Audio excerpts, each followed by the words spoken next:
This channel does not promote any violent, harmful, or illegal activities. All content provided by this channel is meant for an educational purpose only.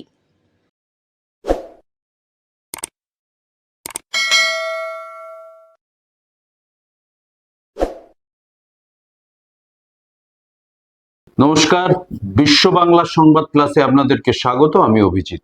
নতুন সরকার আসার পর একটি বিষয় নিয়ে কিন্তু দারুণভাবে রাস্তায় নেমে পড়েছে পুলিশ প্রশাসন। এমনিতে যদি আপনারা দেখেন, প্রত্যেক বছর যদি হিসাব করেন, তাহলে বাংলায়, আমি শুধু বাংলার কথাই বলছি, বাংলায় গাড়ি, 2 চাকার গাড়ি, 4 চাকার গাড়ি কিংবা 6 চাকা, 8 চাকা, 12 চাকার গাড়ি কিন্তু প্রত্যেক বছর লাফিয়ে লাফিয়ে বাড়ছে। এবারে গাড়ি চালানোর কিছু নিয়ম কানুন থাকে, এবং নিয়ম কানুন থাকে, তা সত্ত্বেও হচ্ছে নিয়ম কিন্তু বহু মানুষ মেনে চলেন না। কলকাতার যারা বাসিন্দা তারা জানেন, তাদের এক্সপিরিয়েন্স রয়েছে, তাদের অভিজ্ঞতা বলছে, যারা গাড়ি চালান তাদের ক্ষেত্রে হচ্ছে সবচেয়ে অসুবিধা তৈরি করে নিশ্চিতভাবে টু হুইলার, অর্থাৎ বাইক বা স্কুটার। বাইক বা স্কুটারে রাস্তার মাঝখান দিয়ে যখন তখন বেরিয়ে যায়, গাড়ির সামনে এসে দাঁড় করিয়ে দেয়, ডান দিক বাঁ দিক কোনো নত্যসত্ত্ব জ্ঞান নেই। এবং সবচেয়ে দুর্ভাগ্যের বিষয় হচ্ছে এটাই, যদি আপনার গাড়ির সঙ্গে কোনো বাইক বা স্কুটারের ধাক্কা লাগে, তাহলে কিন্তু প্রথম আপনার গাড়িটির দোষী ধরা হবে এবং গাড়িটা ভাঙচুর করা হবে। এটা পরিচিত দৃশ্য।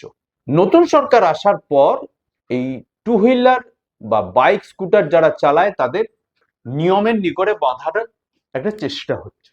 দেখবেন কলকাতার বিভিন্ন জায়গায় দেখবেন মূলত বাইক যারা চালায় তাদের কোনো, মূলত যেটা হয় যে তাদের কোনো ওভার স্পিড হলে সাধারণভাবে কেউ কেস দেয়। ধরুন সিগন্যাল হয়ে চলেছে, কোনো ট্রাফিক নেই, 4 চাকা গাড়ি বা অন্য গাড়ি হচ্ছে থেমে রয়েছে, বাইক বেরিয়ে চলে গেল, যেন ধরেই নেওয়া হয়েছে যে এগুলো বাইকের স্বাধীনতা। এবং সবচেয়ে উচ্ছৃঙ্খল আচরণ করে এক শ্রেণীর নব্য যুবকরা, যাদের বাবা মা পয়সা খরচা করে হচ্ছে বাইক কিনে দিয়েছে বা স্কুটার কিনে দিয়েছে বা স্কুটি কিনে দিয়েছে, তার পেছনটা উঁচু, সামনেটা নিচু, ফটফট ফটফট আওয়াজ হয়, কানে তালা লাগিয়ে দেবার। আবার কেউ কেউ নতুন নতুন হচ্ছে বুলেট এসছে, তার এমন এমন আওয়াজ পিলে চমকে দেবে। সেসব বাইককে নিয়ন্ত্রণে আনতে নতুন সরকার পদক্ষেপ করেছে। ভালো পদক্ষেপ, সাধুবাদ জানানোর পদক্ষেপ। প্রথম যেটা নতুন সরকার পদক্ষেপ করেছে সেটা হচ্ছে টু হুইলার চালালে হেলমেট পরতেই হবে। দেখুন, এখন মানুষের কিন্তু ন্যূনতম একটা কাণ্ডজ্ঞান তৈরি হয়েছে, ফলে সাধারণভাবে সকলেই হেলমেটটা, ইন জেনারেল সাধারণভাবে সকলেই হেলমেটটা ব্যবহার করে। আর হেলমেটটা অনেকের হয়তো ব্যবহার করার ইচ্ছে থাকে না, কিন্তু পুলিশ কেসের ভয় কিন্তু তারা হেলমেটটা ব্যবহার করে। কিন্তু কলকাতায় কেন দেখবেন আপনি, বিশেষ কিছু এলাকায় সে রাজাবাজার হোক, মেটিয়া ব্রুজ হোক, পার্ক সার্কাস হোক, রাত হোক দিন হোক, তারা পুলিশকে শুধু কেয়ার করে না তাই নয়, তারা হেলমেট পরে না। ভাববেন না আমি কোনো নির্দিষ্ট এলাকা বলছি, এই জায়গাটায় বেশি হয়। আর কিছু এলাকা রয়েছে, আপনি পাড়ার গলি এলাকা দেখবেন, গলি এলাকা থেকে বড় রাস্তায় পড়ছে সেই এলাকা দেখবেন, সেই এলাকাতেও একই জিনিস দেখা যায়। এবং কে না জানে যে অ্যাক্সিডেন্ট হলে মাথাটা হচ্ছে সবচেয়ে আগে হচ্ছে আঘাতপ্রাপ্ত হয়। মাথায় যদি হেলমেট থাকে তাহলে প্রথম চান্স থাকছে আঘাতটা গুরুতর না হওয়ার। ইতিমধ্যে বাংলা জুড়ে, ক্ষমতায় আসার পর বাংলা জুড়ে শুভেন্দু অধিকারী তার প্রশাসন শুরু করে দিয়েছে এই হেলমেট অভিযান। হিসেব করলে দেখা যাবে গোটা বাংলায় প্রায় লক্ষাধিক কেস হয়েছে হেলমেট না পরার জন্য। কলকাতায় তো আপনি দেখবেন যে হেলমেট পরেন যে বাইক চালক এবং যে পেছনে বসে থাকে। আপনি যদি কলকাতার বাইরে যান, শহরাঞ্চলে যান, অন্য জেলাতে যান, তাহলে দেখতে পাবেন বাইকের পেছনে ওখানে হেলমেট পরার রীতি নেই। গ্রাম বাংলায় বা অন্যান্য জেলাতে আপনি যদি যান তাহলে দেখতে পাবেন যে সেখানে যদি হেলমেটই পরে, তাহলে হেলমেটটা পড়ছে হচ্ছে বাইক চালক বা স্কুটির চালক। হেলমেট পরে না পিছনে যিনি বসে থাকেন তিনি পড়েন না।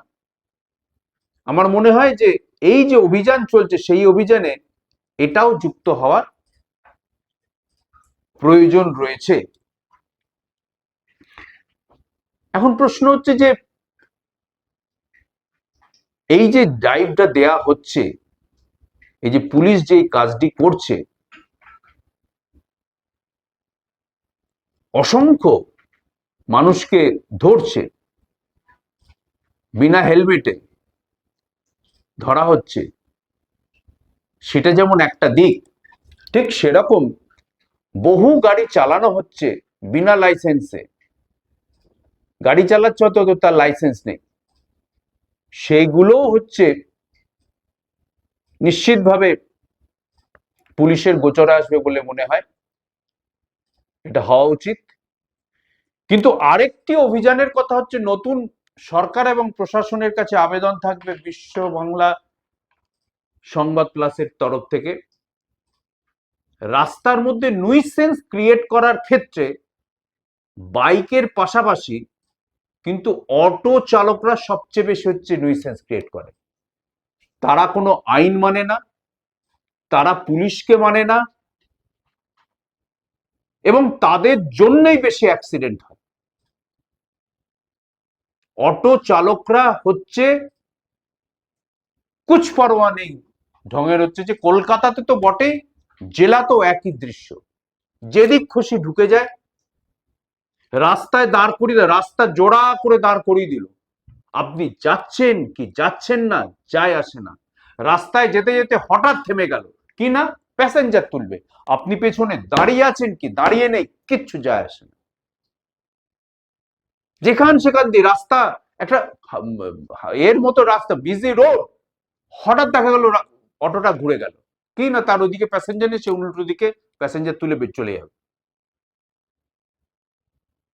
বাইক যেমন হচ্ছে একটা নুইসেন্স ক্রিয়েট করে, তাদের যেমন হচ্ছে নিয়ন্ত্রণে আনার দরকার আছে, এবং 18 বছরের নিচে কাউকে যাতে বাইক চালাতে না দেওয়া হয় তা প্রশাসনের কাছে আমাদের তরফ থেকে আবেদন থাকবে।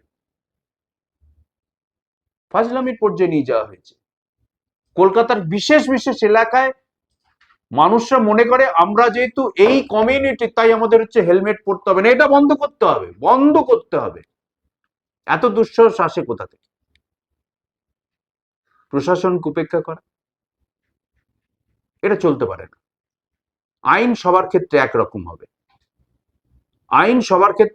হবে, আইন মেনে সকলকে চলতে হবে। গাড়ি চালাবো, হেলমেট পরবো না, লাইসেন্স থাকবে না, দুজনের জায়গায় তিনজন চাপাবো, কেস হবে না, এটা হতে পারে না। ফলে নতুন সরকার যে বাইক অভিযানে নেমেছে তাকে সাধুবাদ জানাচ্ছি, এবং তার সঙ্গে আরেকটি জিনিস জুড়ে দিতে চাই যে শুধু বাইকেই কিন্তু শেষ হবে না রাস্তার নুইসেন্স, তার সঙ্গে জুড়তে হবে অটো অভিযান।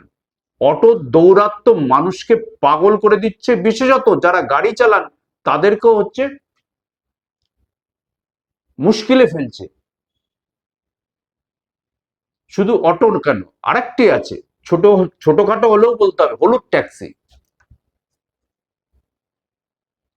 যারা পুরনো হলুদ ট্যাক্সি চালায় তারাও কোনো আইন কানুন মানে না। এদেরকে নিয়ন্ত্রণে এনে একটা আইনের শাসন হবে যান চলাচলের ক্ষেত্রে, এটা আশা করি। নতুন সরকার এই অভিযানে নেমেছে, সাধুবাদ রইল। এবং আজ থেকে 6 মাস পরে পরিস্থিতি কিরকম হয় নিশ্চয়ই আমরা দেখব। ততক্ষণ আপনারা দেখতে থাকুন এবং পড়তে থাকুন বিশ্ব বাংলা সংবাদ plus. This channel does not promote any violent, harmful, or illegal activities. All content provided by this channel is meant for an educational purpose only.